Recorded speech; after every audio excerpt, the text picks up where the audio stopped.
The ballroom in Lusaka glittered with lights and cameras. Investors, journalists, and influencers filled every corner, waiting to see Dhaka Tech's big reveal.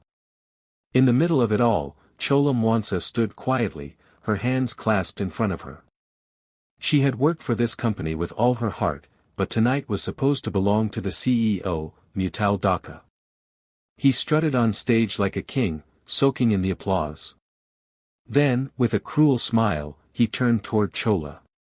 "She's a nobody," he said loudly, laughing. "She didn't really do anything for this project." The audience chuckled with him. Chola felt her chest tighten, her pride crushed in front of hundreds of eyes. But what nobody noticed was the small flash drive hidden in her pocket, and the calm fire now burning in her eyes. As Mutal kept boasting, questions from investors began to trip him up. He didn't know the answers, and his arrogance turned into stammering excuses. Murmurs spread through the hall. That was when Chola stepped forward. She asked for the microphone. Mutal tried to wave her off, but the crowd insisted. With steady hands, she plugged her flash drive into the projector. The screen lit up with her name on patents, codes, and designs. CCTV clips showed her working late nights while Mutal partied. The room gasped. Chola's voice was calm but firm. "You called me a nobody, yet everything you're showing tonight was built by me." Silence broke into thunderous applause. Mutal's face drained of color. At that moment, the underdog became the star. Chola's story did not begin in the shining ballroom of Lusaka. It began in a small one-room apartment in Kabwe, with a flickering bulb hanging from the ceiling and an old laptop that overheated every few hours. While the city slept, she sat at her desk, her eyes heavy but determined, typing line after line of code, sketching designs on pieces of scrap paper, and testing ideas again and again. Many nights she worked until the first rooster crowed. She lived on cups of strong tea and dreams that one day her hard work would be seen. But no one knew her name. When she walked into the Dhaka Tech offices, she was invisible. Mutal Dhaka, the CEO, made sure of that. He liked her work but never gave her credit. He liked her silence because it made it easy to steal. Inside the office, Chola was treated like a helper, not an innovator. When she offered solutions, they were ignored, only to reappear later as Mutal's brilliant ideas. When she worked late, nobody thanked her. When she presented a design, Mutal would smile for the cameras and claim it as his own. Sometimes he even laughed at her, saying she was lucky to have a job at all. But what he never realized was that Chola was keeping records of everything. She saved every draft, every test file, every patent application with her name. Quietly, she was building not only the product, but also the proof that she was its true creator. Her neighbors in Kabwe would sometimes see her lights on at midnight, and they wondered what this young woman was chasing with such restless energy. They didn't know that inside that tiny apartment, a revolution was being born. Chola never complained. She told herself that struggle was part of the journey. Each insult at work became fuel. Each stolen idea became another reason to fight harder. She didn't want pity, she wanted justice. And she had planned exactly how she would get it. By the time launch night came, Chola was ready. She had packed her flash drive carefully, like it was a weapon. Inside it was her whole story, the sleepless nights, the codes, the sketches, the CCTV clips that proved she was there while others were gone. Nobody in the Grand Hotel ballroom knew that the quiet young woman standing in the corner was holding the key to changing everything. Mutal thought she would stay silent forever. The investors thought she was just another employee. But Chola knew the truth. Her silence wasn't weakness. It was preparation. And on this night, in front of the world, she was finally going to show them who she really was. Mutal Dhaka stood on the stage as if the whole world belonged to him. The bright lights bounced off his expensive suit, and cameras flashed every time he raised his hand. He walked proudly from one side of the stage to the other, holding up the new product like it was his crown jewel. "Ladies and gentlemen," he said with a booming voice, this is the future, and I alone made it possible. The audience clapped, though some were already whispering after his earlier slip when he couldn't answer a technical question. Mutal didn't notice. He was too caught up in his own performance. He laughed loudly, cracked jokes that weren't funny, and tried to act like a genius. Then, with a smirk, he pointed toward Chola, who stood quietly near the back of the room. "And this one here," he sneered, "we only hired her out of pity. She wouldn't survive anywhere else." A ripple of chuckles moved through the audience. Mutal threw his head back and laughed at his own cruelty. Chola's heart ached, but she didn't flinch. Inside, something shifted.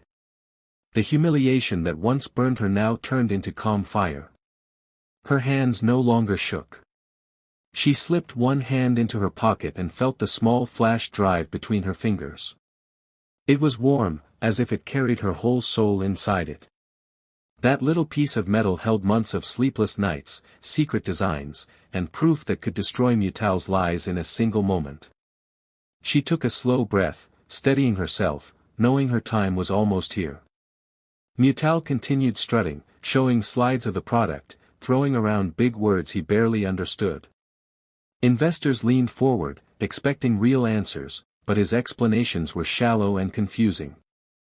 Each time he stumbled, he blamed his junior staff, throwing the weight on people like Chola while still pretending to be the mastermind. Some in the audience exchanged doubtful looks. Still, Mutal kept smiling as if nothing could touch him. He believed he was untouchable, the king of the night. Chola's eyes never left him. She didn't look away when he mocked her again. Instead, she stood taller, her mind clear. The laughter around her no longer stung, it sounded empty, desperate, like the last echo before silence. She touched the flash drive once more and whispered to herself, "Just a little longer." Her nerves had settled into focus. Her moment was coming. And in that grand ballroom, with chandeliers sparkling above and the crowd watching the arrogant CEO, nobody realized the real storm was standing quietly at the edge of the room. Mutal was too blinded by his own pride to see it. Every word he spoke, every insult he threw, only brought Chola closer to the stage. She was seconds away from changing everything. The ballroom was still glowing with golden lights, but the mood had begun to shift. Investors leaned forward in their chairs, their sharp eyes fixed on Mutal as they fired one technical question after another. "What's the security system behind this design?" one asked. "How does the software handle multiple users?" another pressed. Mutal's confident smile began to crack. He tried to answer, but his words stumbled and fell apart. His voice wavered as he threw out random phrases that made little sense. When the silence became too heavy, he forced a laugh and said, "Oh, those are things handled by my junior staff. They do the small jobs. I focus on the vision." His attempt at charm didn't land. The investors exchanged glances, whispering to each other. Journalists scribbled faster in their notepads. The room was no longer filled with admiration, it was filling with doubt. Chola stood near the back, watching it unfold. Her heart beat faster, but not with fear. For the first time, she felt the power shifting. Mutal was cracking, and everyone could see it. She took a slow breath and stepped forward. Her voice was steady but soft as she said, "If I may, I can answer those questions." The crowd turned to her instantly, surprised by her calmness. Mutal's head snapped around, his face twisting with anger.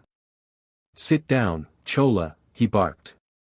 "This is not your place." His tone was sharp, filled with panic disguised as control. But the investors weren't ready to let her fade back into the shadows. "No, let her speak," one insisted, his voice firm. "We want to hear from her." Another nodded in agreement. Suddenly, the power Mutal had always commanded in the room was slipping from his hands. The audience was choosing her. Mutal's laughter sounded forced now. "She's just a junior employee, nothing more," he tried again, waving his hand as if swatting away a fly. But the investors didn't move their eyes from Chola. The journalists raised their cameras. The ballroom grew quiet, so quiet that even the soft hum of the projector could be heard. Chola walked forward, each step measured and strong. Her heels clicked softly against the polished floor, echoing through the silence. All eyes followed her. She could feel the weight of the moment pressing down, but it didn't crush her, it lifted her. The same woman who had been mocked, overlooked, and silenced was now walking toward the stage with every camera capturing her movement. Mutal tried one last time, his voice rising, "This is my launch, not hers." But his desperation only made him look smaller. By the time Chola reached the stage, the air in the ballroom had completely changed. The audience no longer saw her as invisible. They saw her as the one who held the answers. And as she reached for the microphone, the entire room held its breath, waiting for her to speak. The ballroom was silent as Chola reached the stage, her fingers wrapped firmly around the microphone. Mutal's fake smile trembled, but he still tried to laugh it off. What could she possibly say, he joked nervously, hoping to turn the crowd back to his side. But the investors weren't laughing anymore. The cameras zoomed in on Chola as she calmly took a small flash drive from her pocket. For a moment, the room seemed to freeze. Then, without hesitation, she walked to the projector and plugged it in. The screen behind her flickered. Suddenly, the big Dhaka Tech logo disappeared, replaced by a document carrying her name, Chola Mwansa. The audience gasped. File after file appeared on the screen, patents registered under her name, design sketches signed by her, lines of code with her initials marked at every stage. It was undeniable. Chola wasn't just part of the project, she was the architect of the entire thing. Murmurs swept through the hall as the truth hit them.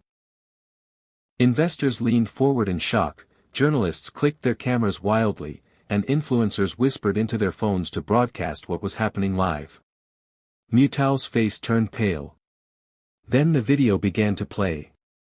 The footage showed Chola alone in the office at midnight, her eyes fixed on her computer screen, typing furiously while stacks of papers surrounded her. Another clip rolled, Chola soldering tiny parts into a prototype under harsh fluorescent lights. And then another, her sitting alone with coffee, sketching designs while the clock struck 3 a.m. At the corner of the screen, the timestamp proved it all. Finally, the last clip appeared, Mutal stumbling into a nightclub, laughing with friends while Chola was back at the office building the very product he was now parading as his own. The crowd erupted in gasps and whispers. Some covered their mouths in disbelief. Cameras flashed like lightning across the ballroom. Mutal reached for the microphone, but his voice cracked. This is fake," he shouted, but even he didn't believe it. Chola didn't raise her voice. She didn't need to. She simply turned to face him, her expression calm, almost serene. She held the microphone close and said, "You called me a nobody, yet everything you are showing off tonight was built by me." The words struck like thunder. For a moment, the room was frozen. Then the silence shattered as one investor stood and clapped loudly. Another joined, and within seconds the entire hall was filled with applause. People rose from their chairs, cheering, clapping, even whistling. The energy was electric. Cameras flashed non-stop, capturing every second of the downfall of Mutal Dhaka and the rise of Chola Mwansa. Mutal's body seemed to shrink as he stood on stage, powerless. And Chola, standing tall in the spotlight, had just delivered the mic drop that would be remembered forever. For a few seconds, the ballroom was frozen in silence.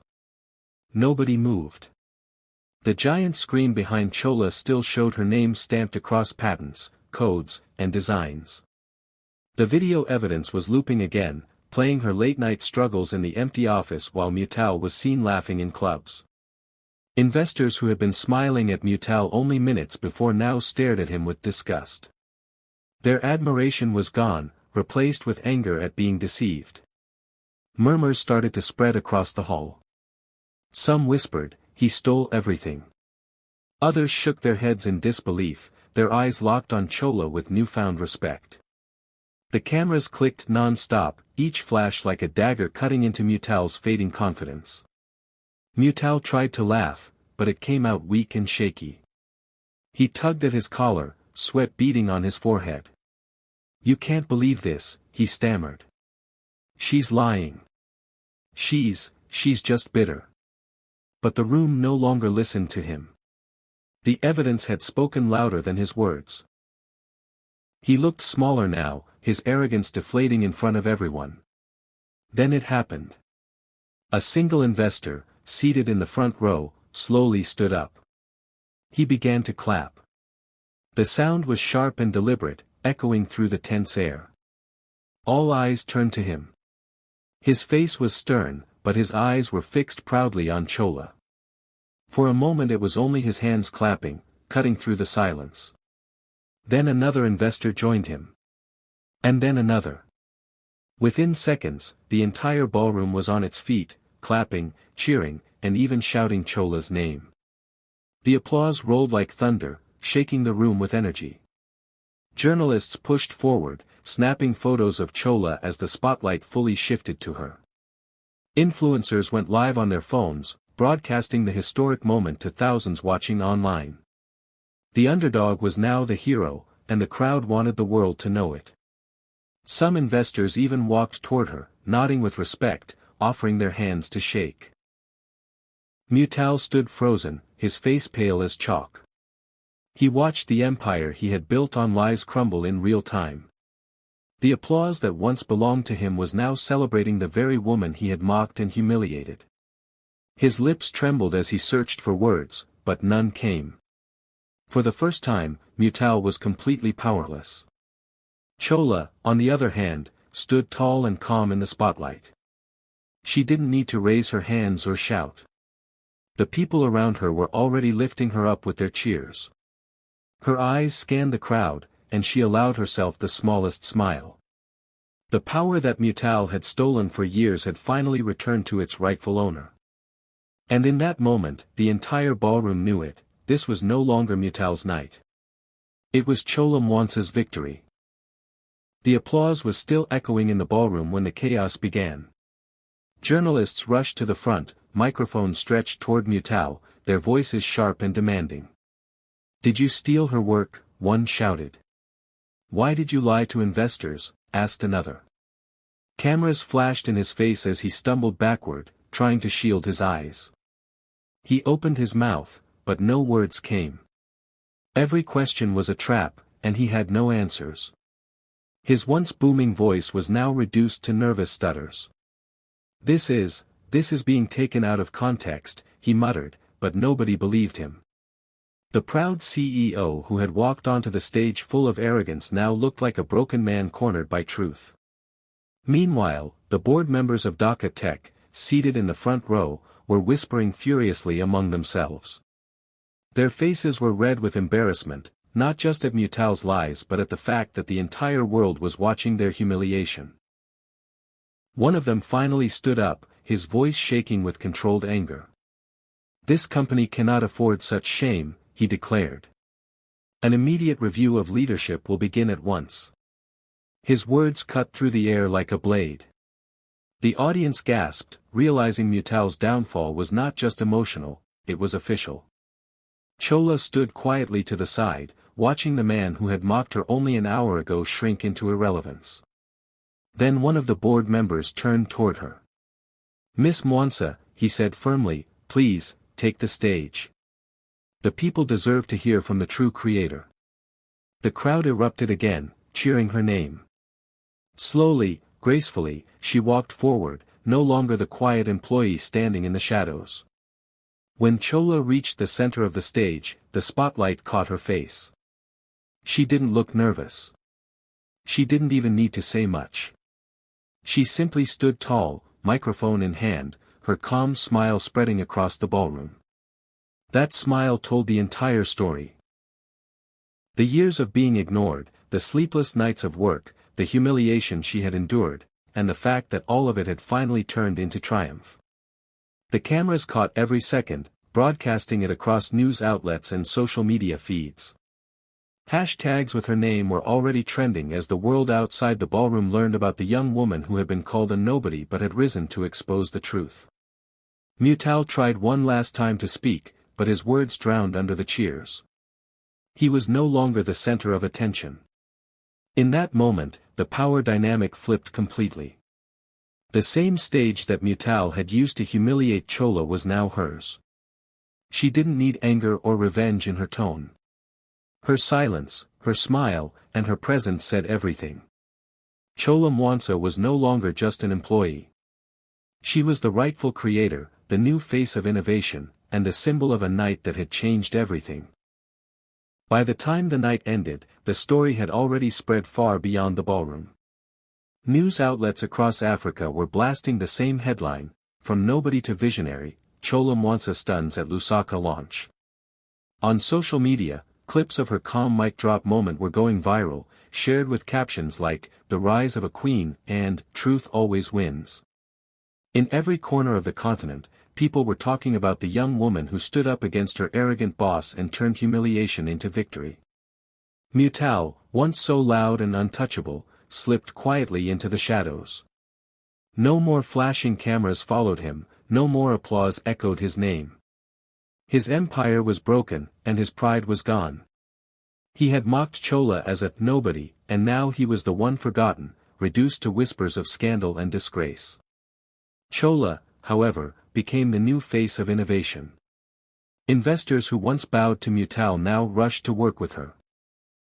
Journalists wrote glowing profiles about her journey from a tiny apartment in Kabwe to the brightest stage in Lusaka.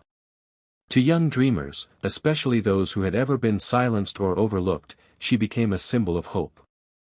What people remembered most was not just her revenge, but the way she carried herself, with calm strength, quiet confidence, and proof that truth cannot be buried forever. Her victory was more than personal. It was bigger than her. It was the night the underdog rewrote the rules of power.